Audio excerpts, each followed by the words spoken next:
ADGC आज दिनांक 16/1/2023 JP palace से मैं थोड़ा सा आपको अपने वकालत के अनुभव के अनुसार कुछ प्रकाश डालना चाह रहा हूँ और कुछ चर्चा करना चाह रहा हूँ।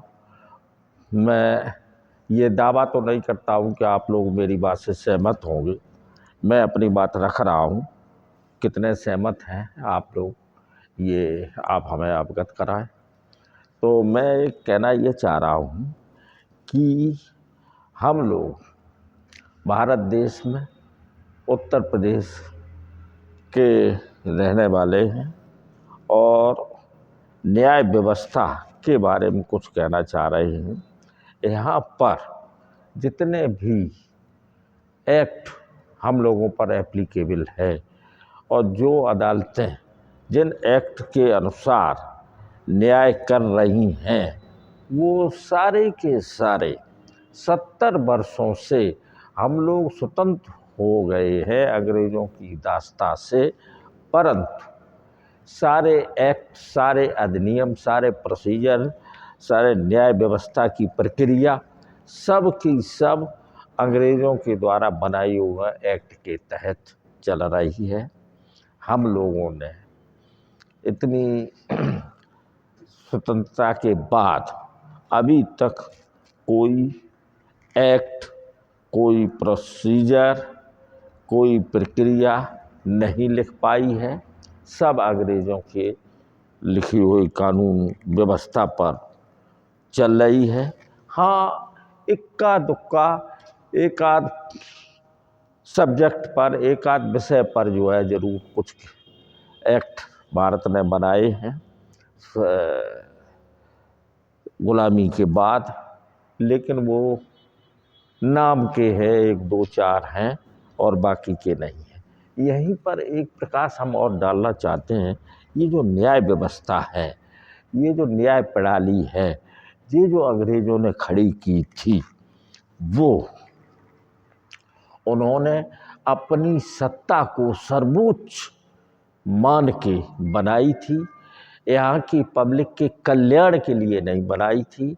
यहाँ की पब्लिक को अपने अंग्रेज़ अफसर की, अंग्रेज़ जज की, अंग्रेज़ बाबू की इज्जत के कसीदे पढ़े गए थे और 1 2 कानून ऐसे लागू उन्होंने किए कि अगर किसी अदालत ने कोई जजमेंट कर दिया और उस अदालत के जजमेंट वो गलत है या वो टोटल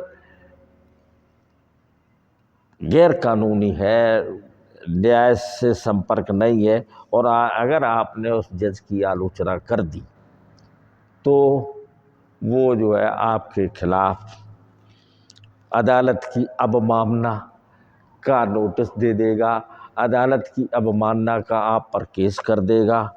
तो आप जो हैं कतई उस अदालत के खिलाफ नहीं कह सकते हैं। इसी तरीके से कलेक्टर, उपजिलाधिकारी, तहसीलदार, इनकी सर्वोच्च सत्ता के तहत ये सब कानून चल रहे हैं और उसी के तहत हम लोग घिसते चले आ रहे हैं। प्रायः ये देखा गया है एक्टों में, प्रोसीजर में, सब में ये लिखा है कि मुकदमा दायर होने के बाद महीनों में, चंद दिन के अंदर निर्णित होगा, परंतु एक एक मुकदमा लोगों की ज़िंदगी कट जाती है। 50-50 साल लड़ते हुए हो गए लेकिन निर्णय नहीं हो पा रहा है, कोई न्याय नहीं आ पा रहा है। एक उदाहरण के रूप में हम आपको एक CPC एक सिविल प्रक्रिया संहिता के तहत दीवानी न्यायालयों में चलने वाले मुकदमा, मैंने तो 50 साल की वकालत में अभी तक कोई निर्णय उसमें नहीं सुना है, न कोई धार पार निर्णय हो पाता है। वो केवल जो है कहीं ये संशोधन, कहीं वो संशोधन, इसमें जो है आदमी की पूरी ज़िंदगी खप जाती है, पूरा जो है समय बर्बाद हो जाता है, कोई निर्णय नहीं हो पा रहा है। और भारत में तो न्याय की इतनी बुरी स्थिति है कि मिसाल के तौर पर अगर कोई मर्डर हो जाता है और उस मर्डर के रिपोर्ट लिखी जाती है, विवेचना के बाद वो केस दायर होता है, तो इतनी ज़्यादा अदालतों में भीड़ है, इतनी देरी होती है कि एक एक निर्णय 30 साल में, 25 साल में, 20 साल से पहले नहीं आ पा रहा है।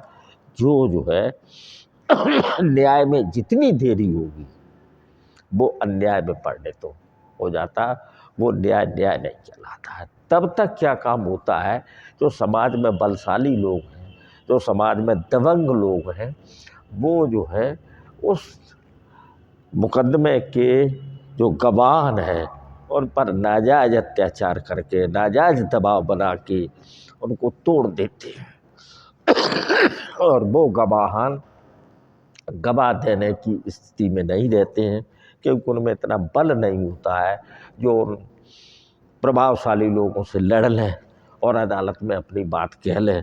तो अभी फ़िलहाल थोड़ा सा और भी बहुत सारी खामियां हैं न्याय व्यवस्था पर, या उन पे जो है समय समय धीरे धीरे बोलेंगे। अभी ये डिबेट बहुत लंबा हो जाएगा, इसलिए अब मैं पूरी बात छोटी सी बात रखी है।